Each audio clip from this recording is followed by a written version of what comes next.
রুকু থেকে সোজা হয়ে দাঁড়ায় না, দুই সেজদার মাঝখানে একটা সেজদা দিয়ে ধীরস্থিরভাবে বসা ওয়াজিব। আল্লাহুম্মা গফিরলি ওয়ারহামনি ওয়াজবুরনি ওয়াআফিনি ওয়ারজুকনি, এই 7টা জিনিস আল্লাহর কাছে চাইবেন, সময়ই নাই আমাদের। সেজদা থেকে কোন রকম মাথা তুইলেই মুরগির মতো আরেক ঠোকর মারে, ডাকাত। এগুলো কি?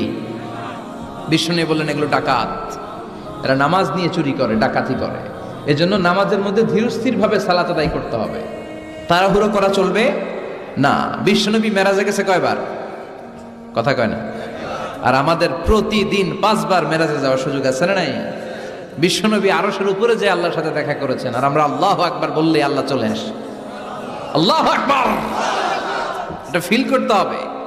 আর তাড়াহুড়ো করলে এটা ফিল করা যায় না। এমনকি নামাজে দ্রুত যেতেও নিষেধ করেছেন বিশ্বনবী মুহাম্মদ সাল্লাল্লাহু। বিশ্বনবী বলেছেন, খবরদার